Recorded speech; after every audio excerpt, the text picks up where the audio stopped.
नमस्कार दोस्तों, स्वागत है आपका फिर से एक नए वीडियो में। तो आज भी मैं एक इंग्लिश स्टोरी लेके आया हूँ जिसको मैं हिंदी में ट्रांसलेशन करके बताने वाला हूँ। तो शुरू करते हैं बिना देरी के। वंस एक बार देयर वॉज अ पेयर। तो पेयर का मतलब होता है जोड़ी। एक जोड़ी थी ऑफ।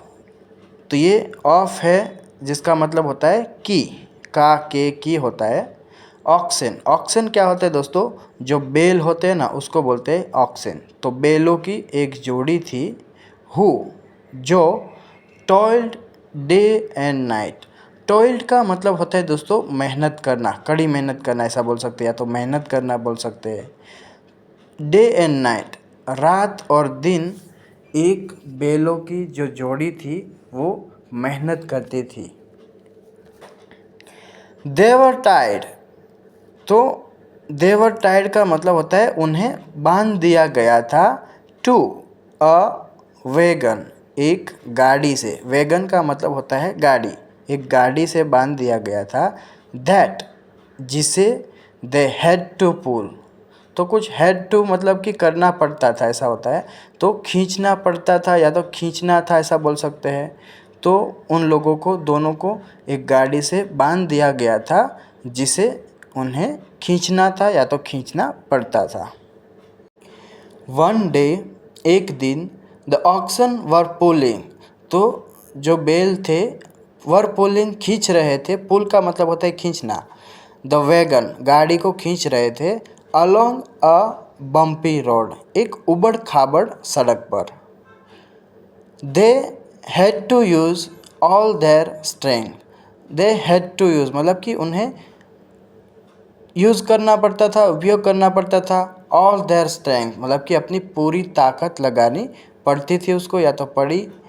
टू पुल, क्या करने के लिए? खींचने के लिए। द वैगन, गाड़ी को खींचने के लिए उन्हें अपनी पूरी ताकत लगानी पड़ी। बट, लेकिन, दे डिड नॉट कंप्लेन, लेकिन उन्होंने कोई शिकायत नहीं की। कंप्लेन का मतलब होता है शिकायत करना। The wheels of the wagon, गाड़ी के जो पहिए थे, व्हील्स का मतलब होता है पहिए, वर ऑफ अ डिफरेंट सॉर्ट। तो वो कैसे थे? अलग तरह के थे कुछ। दो, हालांकि, the task they had to do, जो उन्हें काम करना था। टास्क का मतलब होता है कोई भी कार्य करना, काम करना। जो उन्हें काम करना था, किन्हें? किसे? इन पहियों को, व्हील्स को। was very light compared with that of the oxen। तो जो इन लोगों को काम करना था वो कैसा था? वेरी लाइट मतलब कि बहुत ही आसान था, बहुत ही हल्का था। कंपेयर, किसके मुकाबले? जो बेल कर रहे थे, खींच रहे थे गाड़ी, उसके मुकाबले पहियों को जो काम करना था वो एकदम से आसान था, बहुत ही हल्का था, एकदम से इजी था ऐसा बोल सकते हैं। They creaked and groaned at every turn.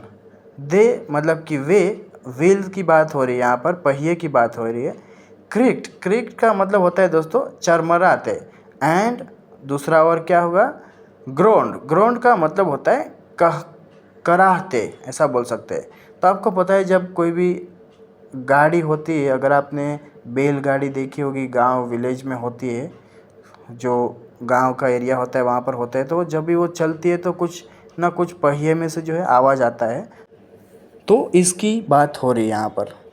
Eight every turn मतलब कि हर मोड़ पर जो पहिए थे वो क्या करते थे? चरमराते और कराहते थे। The driver of the wagon, गाड़ी का जो ड्राइवर था, जो चलाने वाला था, बिकेम फ्यूरियस, गुस्सा हो गया। फ्यूरियस का मतलब होता है गुस्सा, तो वो गुस्सा हो गया। He said to the wagon, उसने गाड़ी से कहा, why do you make so much noise, तुम इतना शोर क्यों मचा रहे हो, तुम इतना आवाज़ क्यों कर रहे हो भाई। कांट यू सी, क्या तुम्हें दिख नहीं रहा है, क्या आप देख नहीं सकते? The oxen are quietly doing their job. तो जो ऑक्सन है, जो बैल है, वो क्या कर रहे हैं? Are quietly doing their job मतलब कि एकदम से चुपचाप अपना काम कर रहे हैं। हालांकि उसे ही ज़्यादा तकलीफ़ हो रही थी वो पूरी गाड़ी खींचने में, लेकिन फिर भी वो चुपचाप थे, कुछ बोलते नहीं थे। और पहिए को तो क्या है सिर्फ चलना ही था, लेकिन फिर भी वो आवाज़ ज़बरदस्त कर रहा था। इस वजह से जो जो गाड़ी का ड्राइवर है वो गुस्सा हो गया। आगे देखते हैं दोस्तों, लास्ट जो है वो इमेज बचा है। Those who cry the loudest, जो लोग सबसे ज़्यादा ज़ोर से चिल्लाते हैं, ज़ोर से रोते हैं, ऐसा बोल सकते हैं।